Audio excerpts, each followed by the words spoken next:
The autumn leaves had just begun their dance of gold and crimson when Yukina first felt the weight of loneliness settle into his bones like an old friend he never wanted to meet. His small flower shop stood at the corner of Maple Street, a cheerful little building painted in soft cream with window boxes overflowing with purple petunias and white daisies.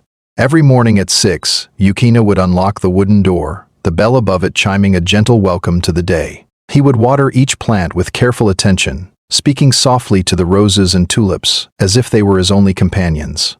In many ways, they were. 3 years had passed since his parents died in that terrible car accident on the mountain road. 3 years since Yukina, barely 18 years old, had inherited their beloved flower shop and the tiny apartment above it. 3 years of learning how to smile at customers while his heart carried the weight of grief that never quite went away. The townspeople were kind enough, always offering their condolences with sad eyes and gentle pats on his shoulder. But kindness and friendship were not the same thing.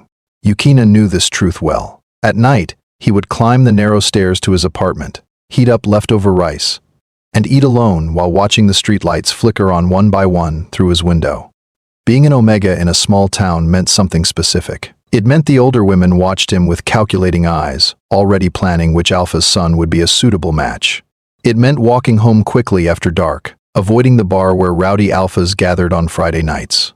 It meant keeping his head down and his scent suppressants always within reach. Yukina didn't mind most of it. He had his flowers, his quiet life, his simple routine. He told himself this was enough. He told himself he didn't need anything more. Winter arrived with unusual cruelty that year. The first snow came in early November, heavy and relentless, coating the streets in thick white blankets that made walking treacherous. Business slowed to a trickle. Some days, not a single customer pushed through his door. Yukina tried not to worry as he watched his savings dwindle, as he counted and recounted the bills in his small metal box, as he skipped dinner more nights than he ate it. The heating system in his shop broke down on a particularly bitter Tuesday, and the repair cost made his hands shake as he signed the check. That night, Yukina stood in his cold shop surrounded by his flowers and wondered how long he could keep going like this. It was on one of those freezing December mornings that the twins first appeared. Yukina had been arranging white lilies in a crystal vase when the bell chimed. He looked up and felt his breath catch in his throat. 2 men stood in his doorway, both impossibly tall and dressed in expensive black coats that probably cost more than Yukina's entire month's rent. They were identical in face and build, with sharp jawlines and silver-white hair that fell elegantly across their foreheads. But their eyes told different stories. The one on the left had eyes like frozen lakes, cold and distant, barely glancing at Yukina before scanning the shop with an expression that suggested he found everything about it beneath his notice. The one on the right smiled, warm and bright, his eyes crinkling at the corners as he stepped forward. "Good morning," the smiling one said, his voice smooth like honey. "We're looking for flowers for our mother's birthday, something special, something that shows we care." The cold one said nothing, simply stood by the door with his hands in his pockets, looking out at the snowy street as if he'd rather be anywhere else. Yukina's Omega instincts immediately recognized them as alphas, powerful ones too, and his hand unconsciously went to his neck in a nervous gesture. "Of course," he managed, his voice soft. "What kind of flowers does your mother prefer?" The warm twin introduced himself as Kisa and his brother as Chiaki. He explained their mother loved orchids and peonies, anything elegant and refined. As Yukina worked on creating the arrangement, Kisa chatted pleasantly, asking about the shop, about the town, about Yukina himself. Chiaki never said a word, never even looked at Yukina directly, just stood there like a beautiful ice sculpture. When they left with their flowers, Yukina felt strangely disappointed. He told himself it was just because they were the only customers he'd had all day. He told himself it meant nothing that his heart had beat faster when Kisa smiled at him. He told himself to stop being foolish. But Kisa came back the next day, and the day after that, and the day after that. Each time, he came alone. Each time, he stayed a little longer. He would buy a single rose or a small bouquet of daisies, nothing expensive, and he would talk to Yukina while pretending to examine the flowers. He asked about Yukina's favorite colors, his favorite foods, his dreams, his fears. He listened with such attention, such genuine interest, that Yukina found himself opening up in ways he hadn't with anyone since his parents died. Kisa told stories that made Yukina laugh until his stomach hurt. He brought coffee on cold mornings and sweet pastries that Yukina devoured gratefully. He never made Yukina feel small or weak for being an Omega. He made Yukina feel seen. 3 weeks into their friendship, if that's what it could be called, Kisa arrived with bags of groceries. "I noticed you've been looking thin," he said gently, setting them on the counter. "Let me cook for you. Please, it would make me happy." Yukina wanted to refuse, wanted to maintain some dignity, but the smell of fresh bread and vegetables made his empty stomach clench painfully. That evening, they ate together in Yukina's tiny apartment. Kisa made a simple but delicious vegetable stew and rice. He told Yukina about his wealthy family, about his controlling father, about how he felt trapped in a life he never chose. Yukina shared his own loneliness, his fears about losing the shop, his grief that still felt fresh some mornings. As winter deepened, so did their connection. Kisa started coming by every evening. He would help Yukina close the shop, carry heavy bags of soil, fix things that broke. He never asked for anything in return. He never made Yukina feel like he owed him. When Yukina's heating broke again, and he couldn't afford to fix it, Kisa paid for it without asking permission, brushing off Yukina's protests with that warm smile. "Friends help friends," he said simply. Yukina's heart didn't stand a chance. How could it? Here was someone who saw him, truly saw him, and didn't look away. Someone who brought light into his gray world. Someone who made him feel less alone. On Christmas Eve, when snow fell softly outside and the shop was closed, Kisa brought a small tree and decorations. They spent the evening making Yukina's apartment festive, drinking hot chocolate, laughing at their terrible ornament-hanging skills. When midnight struck, Kisa pulled out a small wrapped box. Inside was a delicate silver bracelet with a tiny flower charm. "Yukina," Kisa said softly, taking his hand, "these past weeks with you have been the happiest of my life. You're kind and brave and beautiful, and I've fallen in love with you. I know I'm an alpha from a rich family, and you're an omega running a small shop, but none of that matters to me. Would you consider being mine? Forever?" Yukina's eyes filled with tears. Happy tears. Grateful tears.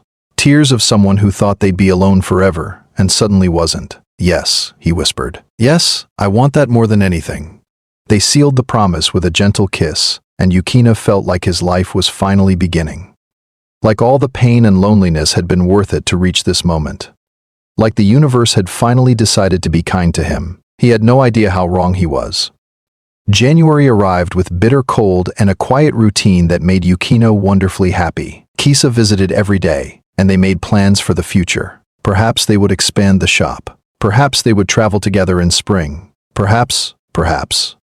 The world felt full of possibilities. Chiaki, the cold twin, never appeared.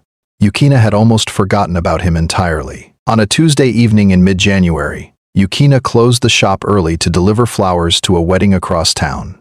The payment was good, and he wanted to surprise Kisa with a nice dinner. He took the bus to the fancy hotel district where the wedding was being held. After making the delivery, he decided to walk back partway to save money, pulling his thin coat tight against the freezing wind. As he passed a high-end restaurant with floor-to-ceiling windows, he heard a familiar laugh. His heart lifted automatically, thinking Kisa might be inside, but something made him pause instead of rushing in. Through the glass, he could see Kisa sitting at a large table with 4 other young men, all clearly wealthy from their clothes and watches. They were drinking expensive wine and laughing loudly. Yukina was about to leave when he heard his own name. The window was cracked open slightly for ventilation, and voices carried into the cold night air. "So Kisa, how's your little Omega project going?" one of the men asked with a smirk. "Is he still falling for it?" Kisa laughed, taking a sip of wine. "Like a stone into water. Honestly, I thought it would be harder. But he's so desperate for affection, it's almost sad. I say one nice thing, and he looks at me like I hung the moon. I can't believe you're actually going through with this bet," another man said. "A whole month of pretending to be in love? That's commitment." "Please," Kisa scoffed. "It's the easiest money I've ever made. 5,000 from each of you when I prove I can make any Omega fall completely in love with me in under 30 days. I chose the pathetic flower shop boy because I knew he'd be easy. Poor, lonely, desperate. He probably thinks I'm going to marry him or something." The table erupted in laughter. Yukina couldn't breathe. The world tilted sideways. His legs felt like they might give out. This couldn't be real. This couldn't be happening. But Kisa kept talking, each word a knife in Yukina's chest. The best part? He actually thinks I care about his boring stories and his sad little life. I've had to pretend to be interested in flowers for weeks. Flowers. Do you know how mind-numbingly dull that is? But I smile and nod and tell him he's special, and he eats it up every single time. What about after you win the bet? Someone asked. Kisa shrugged carelessly. I'll dump him, obviously. Maybe I'll be nice about it, say we're too different or some cliché like that. He'll cry, probably beg me to stay. And then I'll leave and never think about him again. Omegas like that are everywhere. Forgettable. Yukina turned and ran. He didn't know where he was going, couldn't see through his tears, didn't care. He just ran through the freezing streets until his lungs burned and his legs gave out in an alley behind a closed grocery store. There, hidden in the darkness, Yukina broke. He sobbed until no more tears would come. He sobbed until his throat was raw. He sobbed until he felt completely empty inside. Everything had been a lie. Every smile, every kind word, every gentle touch. The groceries, the fixed heater, the Christmas tree, the bracelet still on his wrist. All of it was part of a game, a bet. Entertainment for bored rich alphas who had nothing better to do than break someone's heart for money. Yukina had been so stupid, so foolish, so desperate to be loved that he'd believed every single lie. He walked home in a daze, his body moving on autopilot. When he reached his shop, someone was standing outside in the snow. Chiaki, the cold twin. His silver hair was covered in snowflakes, and his hands were stuffed in his coat pockets. When he saw Yukina's tear-stained face, his cold expression cracked slightly. You know, Chiaki said quietly. It wasn't a question. Yukina couldn't speak. He just stared at this man who looked exactly like the person who had destroyed him. Chiaki stepped closer, and Yukina flinched back. Chiaki stopped immediately, pain flashing across his features. I knew about the bet, Chiaki said, his voice barely above a whisper. From the beginning, I knew. My brother, he's not a good person. Yukina, he never has been. He's cruel and selfish, and he hurts people because he's bored. When I saw him start this game with you, I wanted to tell you. I should have told you. He took a shaky breath. But I was a coward. Because the truth is, I've been in love with you since the first moment I saw you in your shop, surrounded by your flowers, with that gentle smile. And Kisa saw you first. And in our family, there are rules about these things. Stupid, outdated rules that I followed because I'm weak. Yukina felt something inside him shatter even further. You let him do this? You watched him lie to me, watched him play with my feelings, and you said nothing?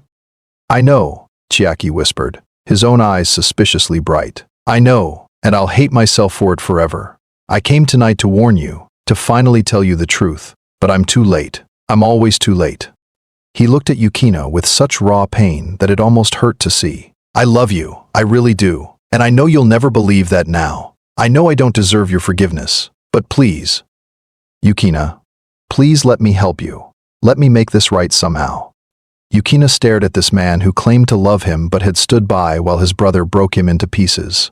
Anger bubbled up from somewhere deep inside, hot and fierce.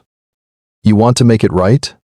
Yukina's voice came out cold, unfamiliar to his own ears. You want to help me? Then leave. Leave and never come back. You and your brother have taken enough from me. You don't get to take anything more. Yukina, get out. Yukina's voice broke on the words. Get out and leave me alone. Chiaki stood there for a long moment, snow collecting on his shoulders, looking like he wanted to say 1,000 things. But in the end, he just nodded once and walked away into the snowy night, his footsteps the only sound in the empty street.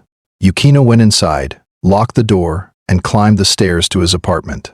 He packed a single bag with clothes and the money from his metal box. He took one last look at the home his parents had built, at the life he'd tried so hard to maintain, and felt nothing but emptiness. By morning, Yukina was gone.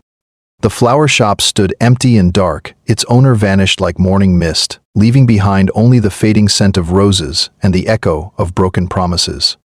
The city of Havenport was nothing like Yukina's small hometown. Where his village had been quiet streets and familiar faces, Havenport was a sprawling mass of glass towers and rushing crowds where nobody looked at each other for more than a second. Yukina had chosen it specifically for that anonymity. Here, he could disappear. Here, he could be nobody. And being nobody felt infinitely safer than being someone who could be hurt again. The first 6 months were the hardest. Yukina rented a tiny studio apartment in a rundown building where the elevator never worked, and the walls were so thin he could hear every argument and laugh and sob from his neighbors. He worked 3 different jobs just to afford rent and food. Mornings, he cleaned offices before the workers arrived, scrubbing toilets and mopping floors while the city still slept. Afternoons, he washed dishes at a busy restaurant where the head chef yelled constantly, and the other workers barely acknowledged his existence. Evenings, he stocked shelves at a 24-hour convenience store, organizing endless rows of products under flickering fluorescent lights.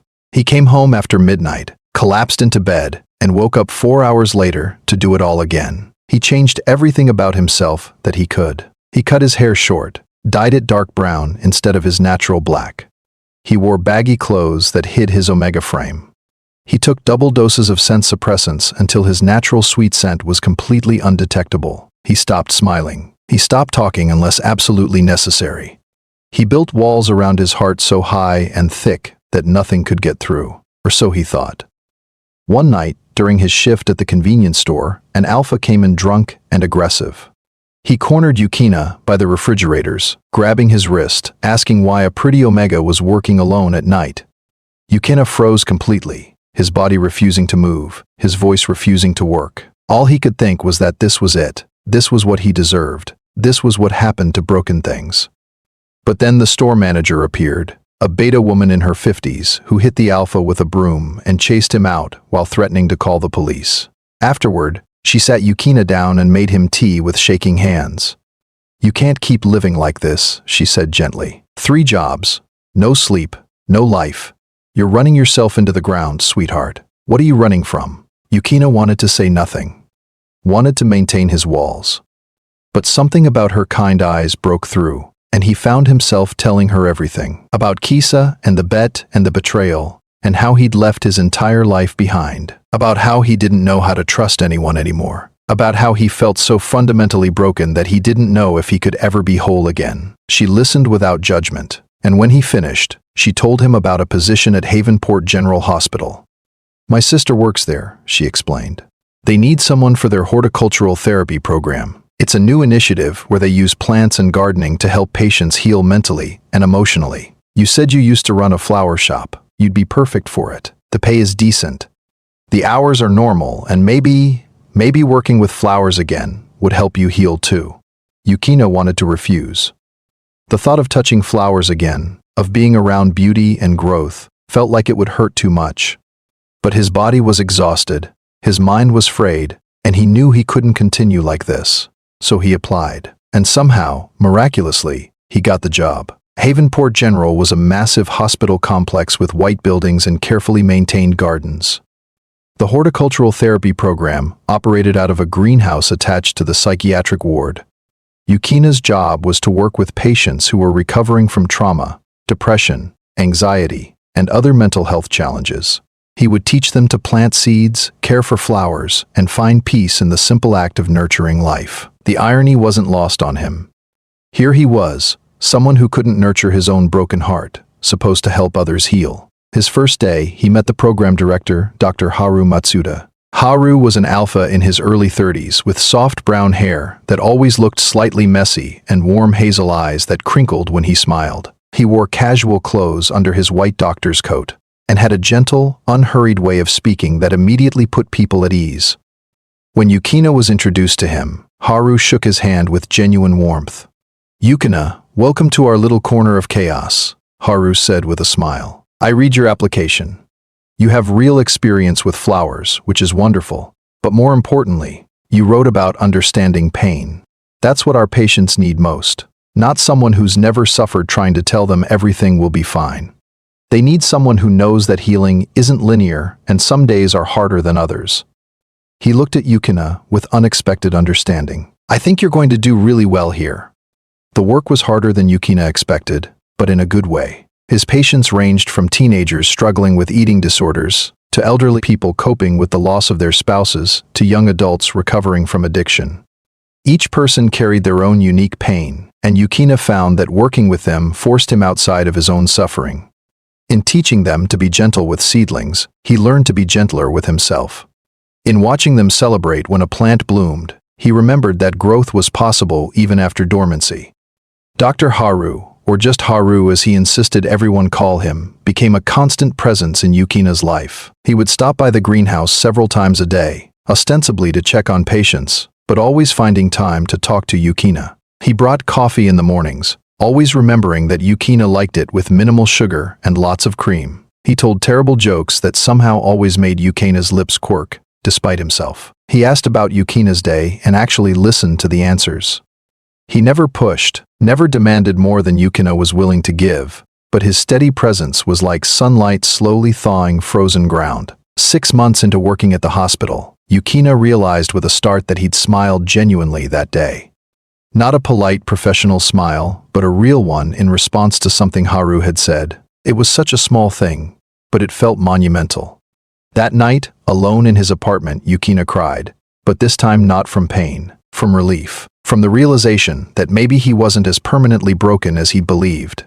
But the universe apparently decided Yukina had experienced too much peace, because everything changed on an ordinary Tuesday in spring. The hospital had been put on lockdown. A group of criminals had stormed the building, armed and dangerous, demanding access to the pharmacy's controlled substances. Yukina had been in the greenhouse with 3 patients when the alarms went off. Following protocol, he locked the doors and turned off the lights, gathering his patients in the back corner behind large plant tables. They huddled together in the darkness, listening to shouting and footsteps running through the halls outside. One of the criminals found them. He kicked open the greenhouse door, a gun in his hand, his eyes wild with desperation or drugs or both. "Get out here," he yelled. "Now!" Yukina's patients were terrified, frozen in fear. One of them, a young girl named Emma, who'd been making so much progress with her anxiety, started hyperventilating. Yukina stepped forward, placing himself between the criminal and his patients, his heart hammering, but his voice surprisingly steady. "Please," Yukina said quietly. "They're patients. They're sick. Let them go, and I'll help you with whatever you need." The criminal laughed, a harsh sound. "Brave little Omega, aren't you?" He raised the gun, pointing it at Yukina's chest, and time seemed to slow down. Yukina thought about his parents, about his flower shop, about Kisa's betrayal, about Haru's kind smile, about all the moments he'd never have. He thought that maybe this was how his story ended, and he felt sad about it, which meant he'd started caring about living again without even realizing it. But then the greenhouse door exploded inward, and a figure moved faster than Yukina could track. One moment the criminal was standing there with his gun, the next he was on the ground, unconscious, the gun kicked away. Standing over him was the most intimidating alpha Yukina had ever seen. Tall and powerfully built with jet black hair and sharp, intense eyes, wearing tactical gear that marked him as professional security. He secured the criminal with practiced efficiency before turning to Yukina and the patients. "Everyone okay?" His voice was deep and commanding but not unkind. When Yukina nodded shakily, the man spoke into a radio. "Greenhouse secured, 3 patients and 1 staff member safe, 1 suspect in custody." Then to Yukina. "Stay here until we clear the building. Lock the door behind me. Don't open it for anyone except hospital security or police." He was gone before Yukina could even thank him. The lockdown lasted another hour before police secured the scene and arrested all the criminals. Yukina stayed with his patients the whole time, keeping them calm, reassuring them, even though his own hands wouldn't stop shaking. When they were finally cleared to leave, Haru was waiting outside, his face pale with worry. He pulled Yukina into a tight hug that lasted maybe a second too long to be purely professional. "I was so scared," Haru admitted quietly.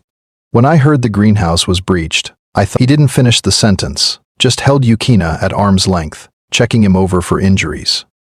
"You protected your patients, you were so brave, but God, Yukina, you could have been hurt." That evening, the hospital director called a meeting. The criminals had been targeting hospitals across the city, and Havenport General was implementing new security measures. They were assigning personal protection to staff members who'd been directly threatened during the attack, which was how Yukina learned that the intimidating alpha who'd saved him was named Ren Takahashi, a professional bodyguard from an elite security firm. And Ren had been assigned to protect Yukina specifically. It's just a precaution, the director explained. The criminals had accomplices who escaped. Until we're certain there's no retaliation risk, Mr. Takahashi will be accompanying you.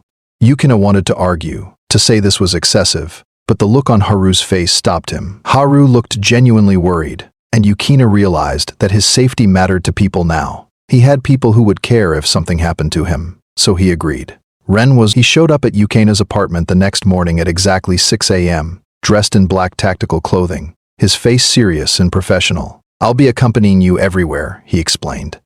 To work, home, errands, everything. I'll try to be unobtrusive, but my job is to keep you safe, which is my priority over your comfort. Understood?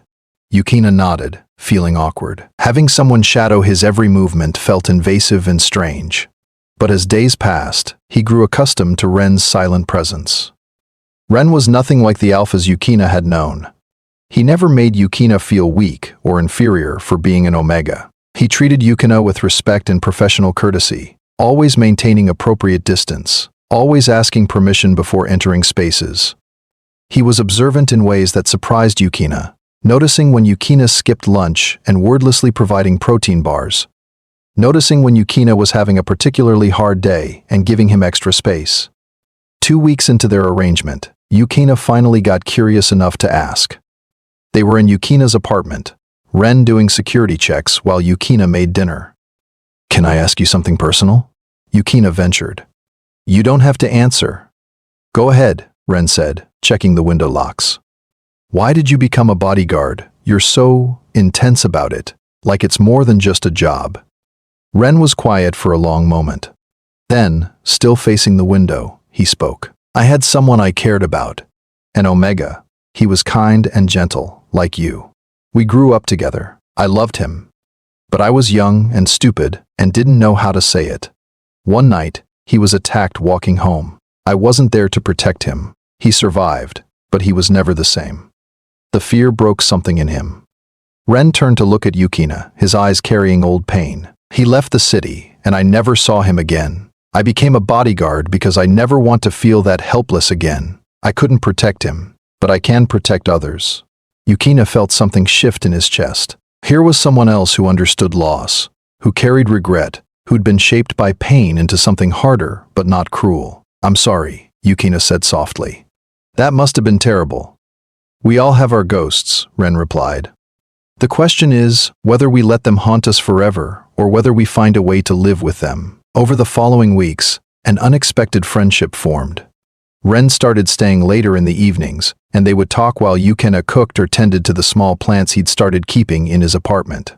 Ren told stories about his work, about the people he'd protected, about his philosophy on strength and vulnerability. He taught Yukina basic self-defense moves, patient and encouraging when Yukina fumbled. You're stronger than you think, Ren would say. Being hurt before doesn't make you weak. Sometimes the strongest people are the ones who've been broken and put themselves back together. Meanwhile, Haru's presence in Yukina's life grew too. He started inviting Yukina to lunch in the hospital cafeteria, where they'd talk about everything from favorite books to childhood memories to their dreams for the future. Haru shared about his own struggles with anxiety and imposter syndrome, despite his success as a doctor. I always feel like I'm one mistake away from everyone realizing I don't know what I'm doing, he admitted with a self-deprecating laugh. His honesty made Yukina feel less alone in his own insecurities. One evening, Haru invited Yukina to a local botanical gardens twilight exhibition. They walked through paths lit by paper lanterns, surrounded by flowers in full spring bloom. Haru talked about the different species with enthusiasm, and Yukina found himself relaxing, actually enjoying the beauty around him without pain for the first time in years. As they stood before a magnificent cherry blossom tree, its petals drifting down like pink snow, Haru turned to Yukina. Can I tell you something? Haru asked softly. I've been trying to find the right words for months now, but I don't think there are right words for this, so I'm just going to say it. Yukina, I've developed feelings for you, real ones. I know you've been hurt before, and I know you might not be ready for this, and that's completely okay. I just wanted you to know that you're important to me. Very important. And whenever you're ready, if you're ever ready, I'd like to explore what we could be together. Yukina's heart raced. Part of him wanted to run, to protect himself, to avoid the possibility of being hurt again. But another part, the part that had been slowly healing in the greenhouse and in Haru's gentle presence, whispered that maybe trust was worth the risk. I have feelings for you too, Yukina admitted, his voice barely audible. But I'm scared. I'm so scared of being fooled again. I know, Haru said, taking Yukina's hand carefully. And I would never ask you to ignore that fear. We can take this as slowly as you need. No pressure, no expectations. Just, let me show you that not everyone will hurt you. They didn't kiss that night. They just held hands under the cherry blossoms, and it felt like enough. It felt like possibility. But the universe, as always, had other plans. 2 months later, on an ordinary Saturday morning, Yukina was at the farmer's market with Ren, picking out fresh vegetables, when he saw a familiar figure across the crowd. Silver hair, elegant posture, expensive clothes. Chiaki, the cold twin, standing alone, looking directly at Yukina with an expression of such raw, desperate hope that it made Yukina's stomach drop.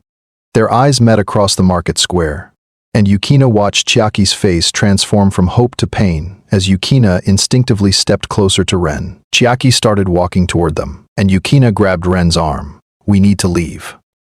But they didn't leave fast enough. Chiaki caught up, breathless, looking like he'd aged years in the 3 since Yukina had seen him. Yukina, please.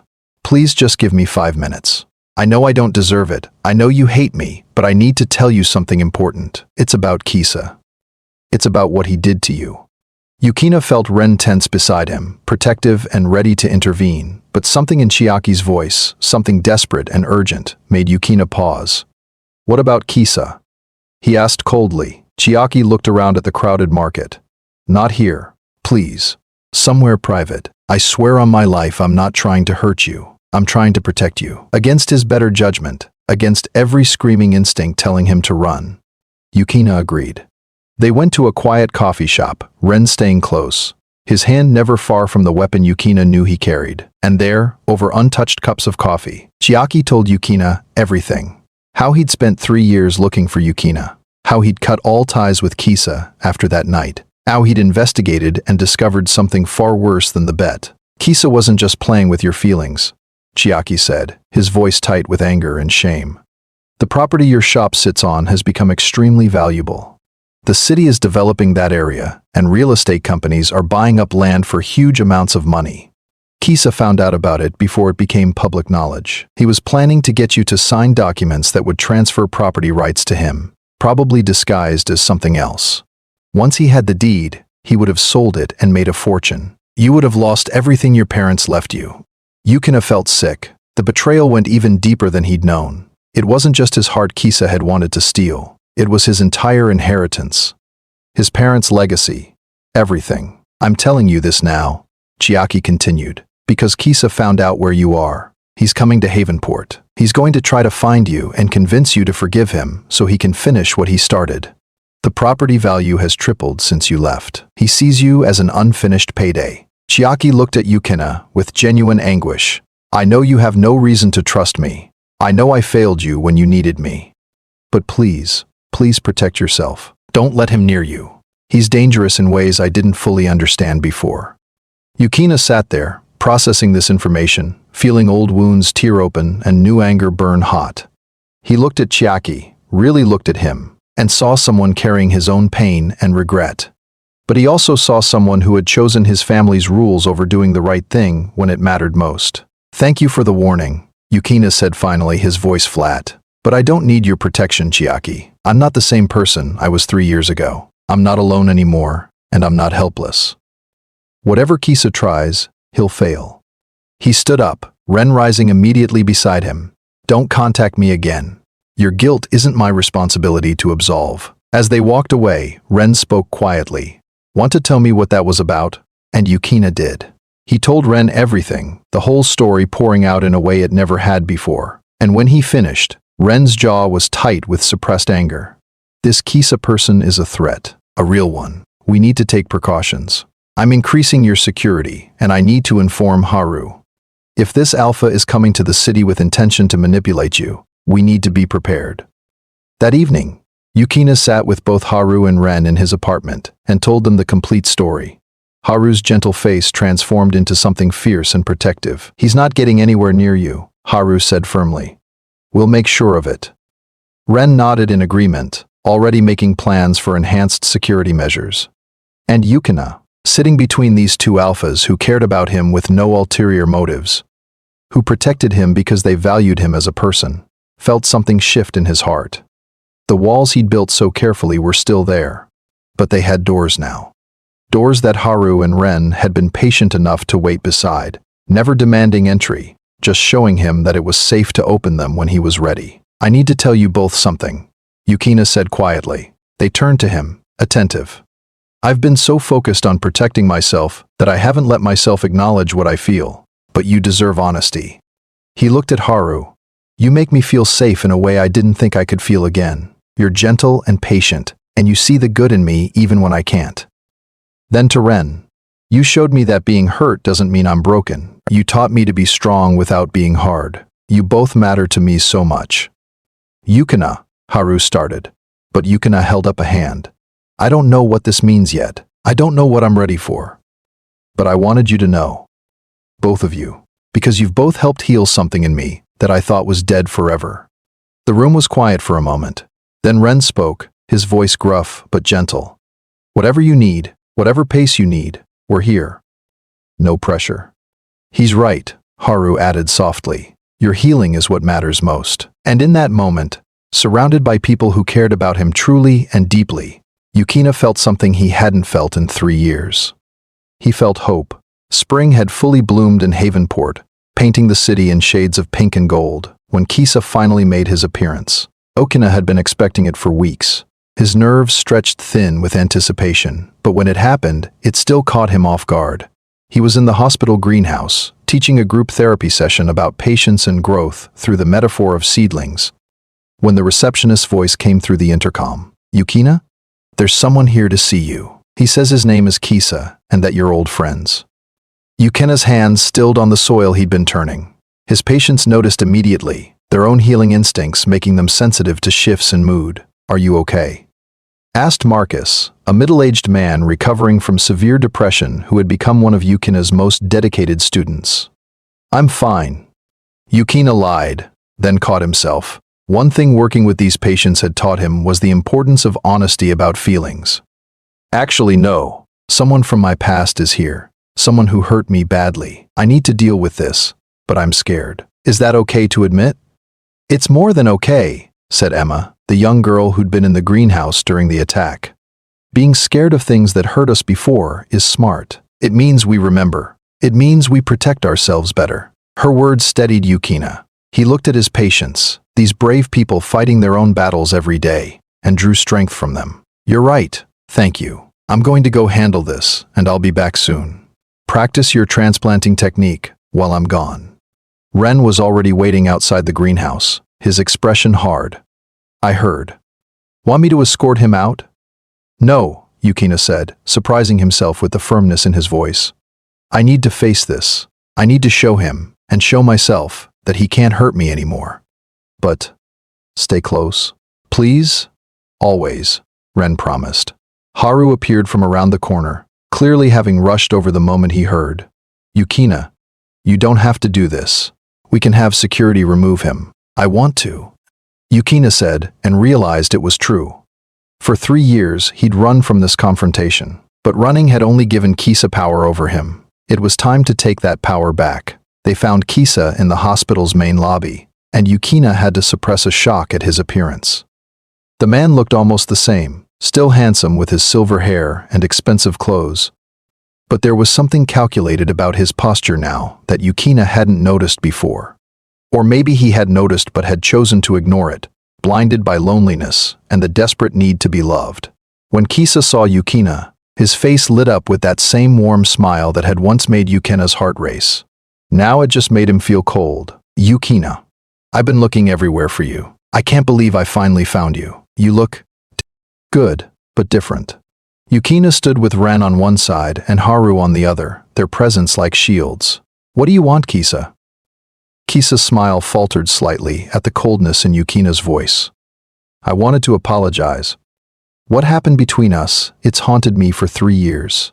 I was young and stupid, and I hurt you in ways I'll regret forever. But I've changed, Yukina. I'm not that person anymore. I've done a lot of soul searching, and I realized what I lost when I lost you. I'm hoping you can forgive me. Maybe we could start over. It was a good performance, Yukina had to admit. The right amount of contrition, the perfect balance of regret and hope. A few years ago, this might have worked on him. But Yukina had learned to see beneath pretty words to the intention behind them. Start over? Yukina repeated, his voice steady. Interesting. Does starting over include trying to steal my property? Or was that going to come later, once you'd convinced me to trust you again? Kisa's mask slipped for just a second, shock flashing across his features before he recovered. I don't know what you're talking about. Who told you that, Chiaki? My brother has been jealous of our connection from the beginning. He probably made up lies to turn you against me. The property my parents left me is worth a lot of money now, Yukina continued, ignoring Kisa's deflection. Funny how you show up 3 years later, right when the value has tripled. Just a coincidence, I'm sure. Kisa's expression hardened, the warm mask finally dropping completely. All right, fine. You want honesty? Yes. I found out about the property. And yes, I thought about approaching you for business purposes. But so what? You clearly don't need that shop anymore. You've moved on with your life here. Why shouldn't I benefit from property that's just sitting there empty? You'd still be compensated fairly. Because it's not yours, Yukina said quietly. Because it's all I have left of my parents. Because you already took so much from me, and you don't get to take anything more. I gave you attention when you were nobody. Kisa's voice rose, his true nature bleeding through. You were a pathetic little Omega working in a failing shop, and I made you feel special for a few weeks. You should be grateful I even noticed you. And now you're standing here acting superior, surrounded by your new alpha protectors like you're something valuable? He laughed cruelly. You're still the same desperate, needy thing you were back then. The only difference is you found new people to cling to. Yukina felt Ren tense beside him, Haru's hand forming a fist, but he held up a hand to stop them. This was his fight. You're right about one thing, Yukina said calmly. I was desperate back then. I was lonely and grieving and so hungry for connection that I believed your lies. But you're wrong about what that makes me. It doesn't make me pathetic. It makes me human. It makes me someone who was brave enough to hope and trust even after losing everything. He stepped forward, and Kisa actually stepped back. You, though, you're the pathetic one, Kisa. You're a grown man who makes bets on people's feelings for entertainment. Who sees someone's grief as an opportunity for profit? Who has so little genuine value to offer that you have to steal and lie and manipulate to get what you want? You called me needy? At least I know how to genuinely care about people. You don't even understand what that means. You think you're better than me now? Kisa snarled. You think these alphas actually care about you? They're just using you like I did. They're just better at hiding it. No! Haru's voice was quiet but firm as he stepped forward. We're nothing like you. Yukina is extraordinary. He's kind and resilient and braver than you'll ever be. And we care about him because of who he is, not what we can take from him. Yukina already told you no, Ren added, his voice carrying an edge of danger. You have 5 seconds to leave this hospital before I make you leave. Kisa looked between the three of them, and something ugly twisted his features. This isn't over. That property is legally complicated since you abandoned it. I'll get lawyers involved. I'll do whatever you want, Yukina interrupted. I'm not that scared boy anymore who you could intimidate into giving you what you want. I have people on my side now. I have resources. And more importantly, I have something you'll never have. I have people who actually care about me and will fight for me because they want to, not because they want something from me. He pulled out his phone and called hospital security. There's someone harassing staff in the main lobby. Please escort him out and add him to the restricted visitor list. Then, to Kisa, if you come near me again, if you contact me in any way, I'll file for a restraining order. And unlike you, I have witnesses who will support me. People who actually value honesty and integrity. Security arrived, and as they escorted a furious Kisa toward the exit, he turned back one last time. You'll regret this. That property should be mine. The only thing I regret, Yukina called after him, is ever believing a single word you said. When Kisa was gone, Yukina felt his knees go weak. Haru caught him immediately, holding him steady. "You were amazing," Haru murmured. "So strong. I thought I'd feel victorious," Yukina admitted, his voice shaking slightly. "But I just feel tired and sad. Not for him, but for the person I was who believed him." "That person deserves compassion, not judgment," Ren said quietly. "He was doing his best with what he knew. You're doing better now because you learned. That's growth, not weakness." They stood there in the lobby, Yukina supported by these two alphas who had proven their care through actions rather than words, and he felt something shift in his chest. The last piece of power Kisa had held over him crumbled to dust. He was free, but freedom, Yukina was learning, came with its own complications. Over the next few weeks, he had to deal with lawyers and property documents as Kisa tried to make good on his threats. But true to his word, Yukina fought back. Haru helped him find an excellent attorney. Ren provided security documentation of Kisa's harassment, and surprisingly, Chiaki appeared one more time with evidence of Kisa's fraudulent intentions. Documents proving his brother had been planning the property scheme for years. "I'm not asking for forgiveness," Chiaki said when he handed over the papers. "I'm not asking for anything. I just want to help make this right. It's the least I can do." Yukina looked at this man who had loved him from afar but had been too cowardly to act when it mattered. He felt pity and a strange kind of gratitude. "Thank you for this," Yukina said simply. "It will help. But Chiaki, you need to forgive yourself. Not for me, but for you. Carrying guilt like this will destroy you." Chiaki's eyes widened slightly. "After everything, you're concerned about me?" "I'm concerned about anyone who's suffering," Yukina replied. "That's what I learned from my patients. Pain is pain, regardless of whether we think someone deserves it. I hope you find peace, Chiaki. I really do. But I also hope you understand that peace won't come from me absolving you. It has to come from you doing better in the future." After Chiaki left, Haru found Yukina in the greenhouse, staring at a tray of newly sprouted seedlings. "That was very kind of you," Haru observed. "To wish him well after everything." "It wasn't just kindness," Yukina admitted. "It was also selfishness. Holding on to anger at him, at Kisa, at everyone who hurt me. It was like drinking poison and expecting them to die. I'm tired of letting them take up space in my heart. I want that space back for better things." Haru smiled softly. "Better things like what?" Yukina turned to face him, this gentle alpha who had been so patient, so consistently present. "Like maybe letting myself fall in love again, properly this time. With someone who deserves it." The hope that bloomed on Haru's face was like watching a flower open to the sun. "Yukina, are you saying?" "I'm saying I want to try," Yukina said, stepping closer. "I want to try trusting someone with my heart again, and I want that someone to be you. If you're still interested in someone as complicated and damaged as me." "You're not damaged," Haru said fiercely, cupping Yukina's face gently. "You're healing. There's a difference. And yes, I'm interested. I've been interested since the day I met you. I'll be as patient as you need me to be."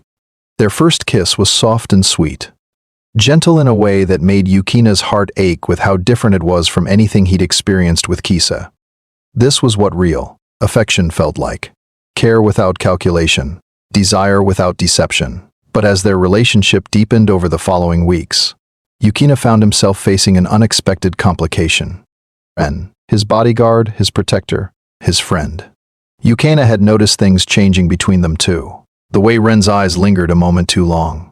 The way his hand would brush Yukina's back when guiding him through crowds.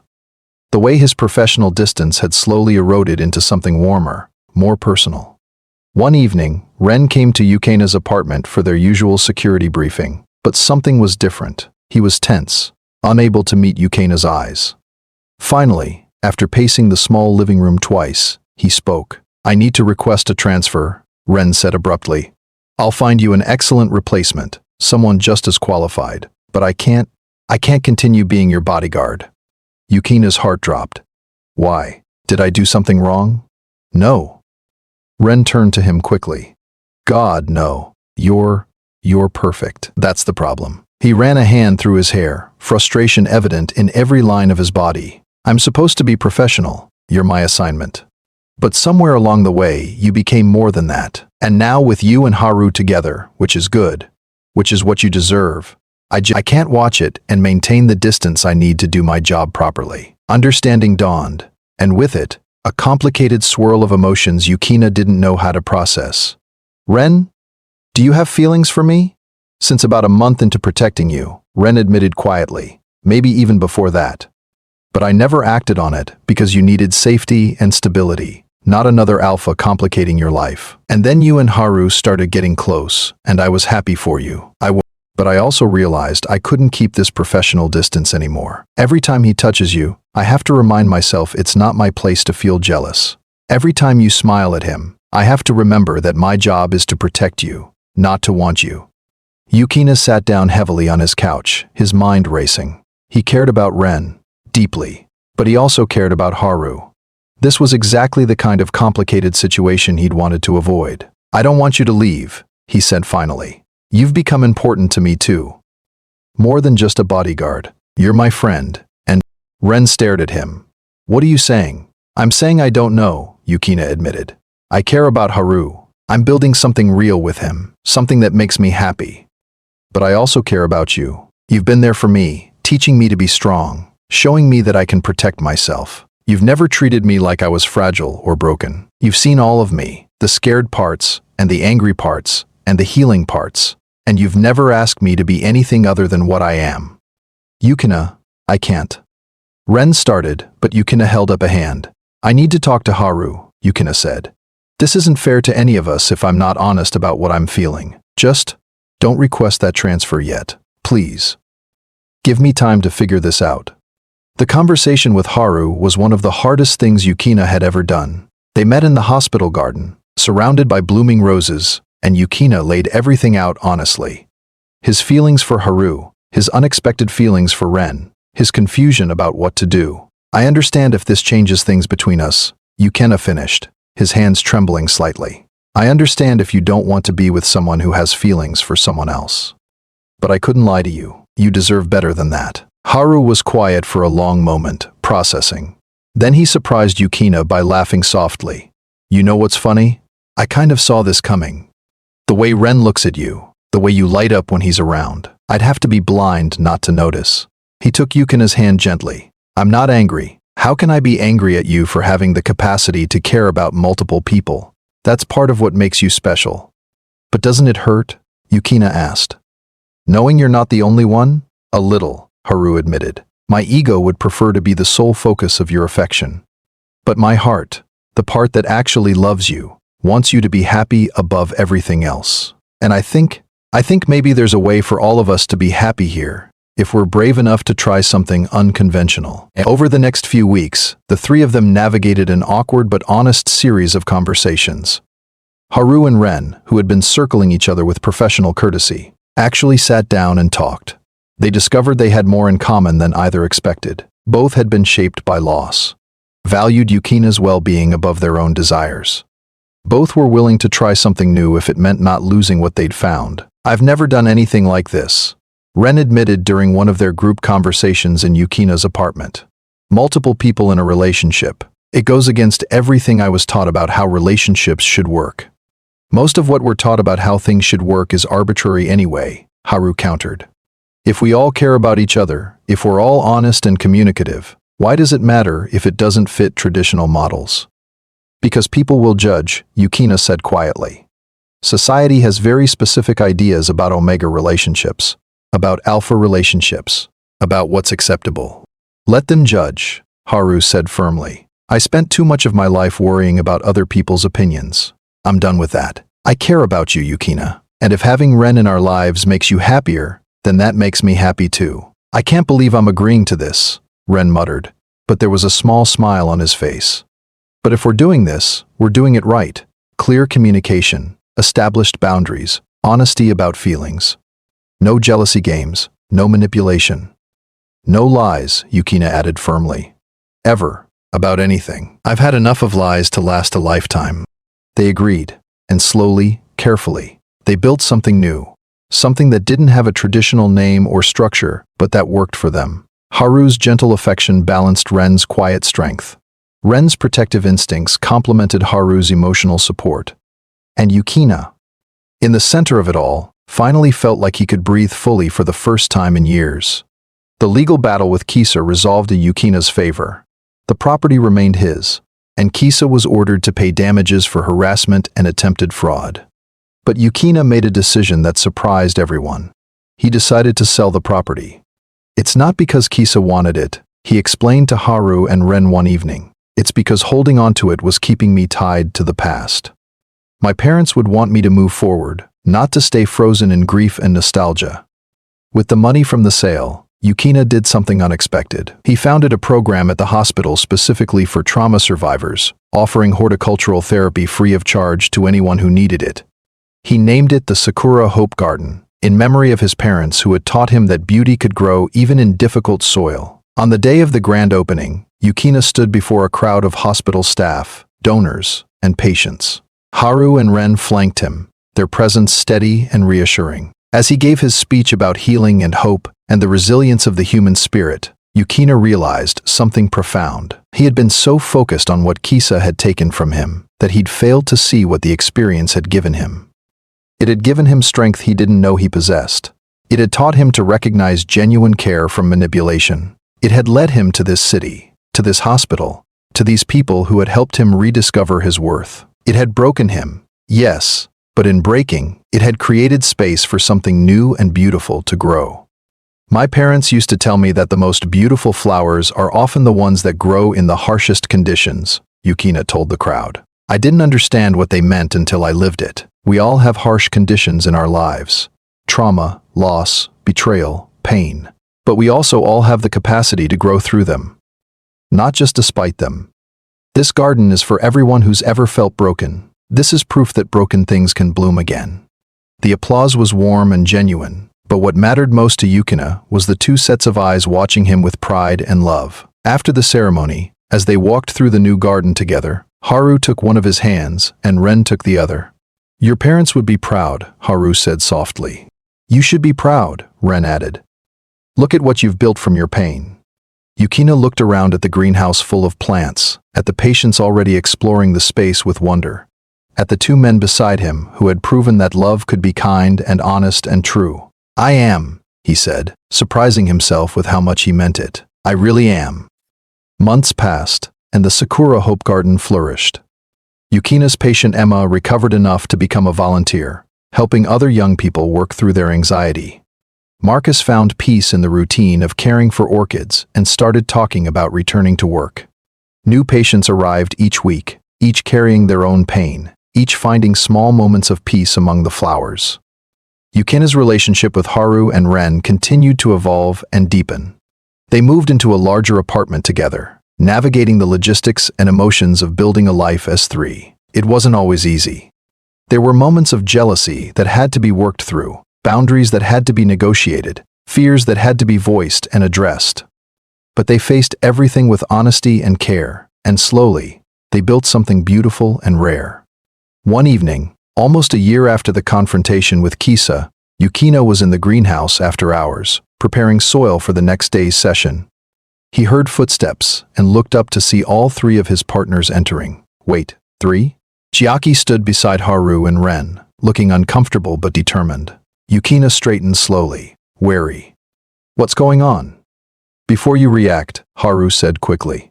Just hear us out. Chiaki came to us a few weeks ago. He wanted to help with the garden program but didn't want to approach you directly after you asked him not to contact you. I've been volunteering, Chiaki said quietly. With the administrative side of the program, fundraising, grant applications, that kind of thing. I didn't do it to get close to you, or to assuage my guilt. I did it because what you're building here is important, and I wanted to support it. Yukina didn't know what to say. He looked at Haru and Ren for guidance, and both nodded encouragingly. He's been genuinely helpful, Ren admitted. And he's never once asked about you or tried to use his involvement to get access to you. He's respected your boundaries completely. I don't want anything from you, Chiaki said, his voice steady but soft. I don't deserve your forgiveness or your friendship. But I wanted you to know that I've spent this year trying to be the person I should have been 3 years ago. Someone who does the right thing even when it's hard. Someone who helps people instead of standing by while they're hurt. Yukina studied him carefully. The cold, distant alpha from that winter day was gone. In his place was someone who looked tired but sincere, someone carrying the weight of his mistakes but trying to move forward anyway. "I appreciate you telling me," Yukina said finally, "and I appreciate what you've done for the program. But I need you to understand something, Chiaki. I've built a life here that makes me happy. I have people I love and who love me. I don't have room for you in that life, not the way you wanted 3 years ago." "I know," Chiaki said quickly. "I'm not asking for that. I'm not asking for anything except maybe, someday, when you're ready, we could be cordial, colleagues, people who wave when they pass each other in the hospital. That's all."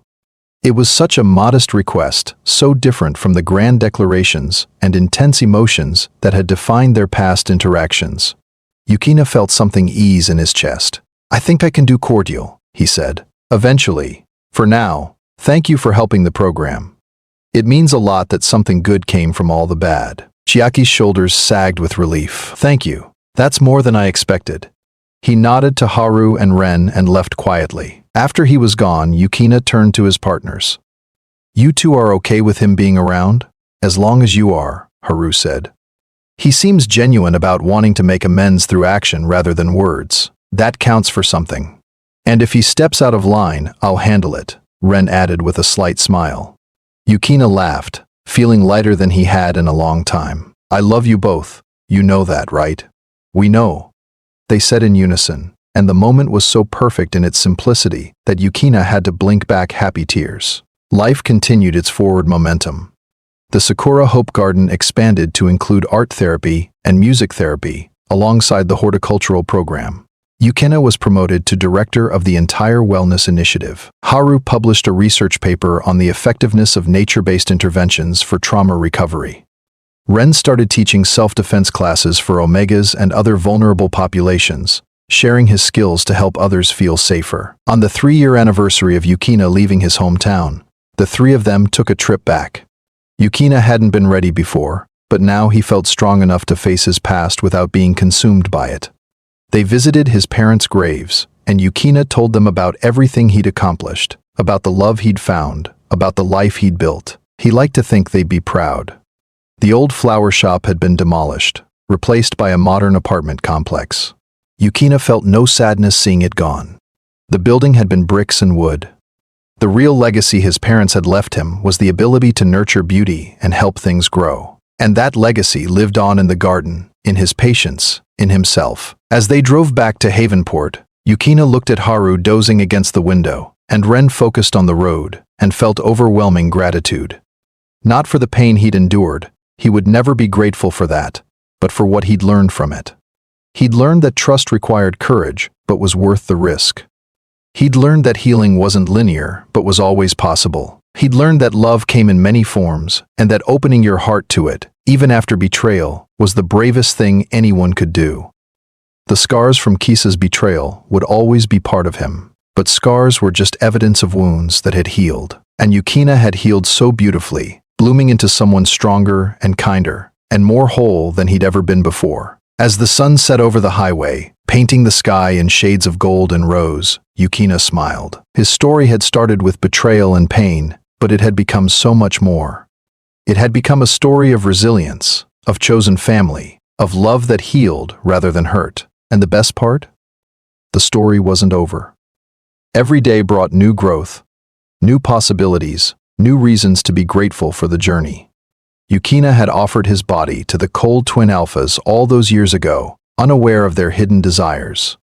But in the end, he'd found something far better than what he'd been seeking. He'd found himself. And he'd found people who loved every complicated, scarred, beautiful part of him.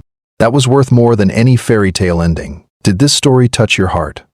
If you enjoyed Yukina's journey from heartbreak to healing, please like this video and subscribe to our channel for more emotional BL romance stories. Share your thoughts in the comments below. Have you ever experienced betrayal and found the strength to heal? Your story might inspire someone else. Don't forget to hit the notification bell so you never miss our next upload. Thank you for being part of our community.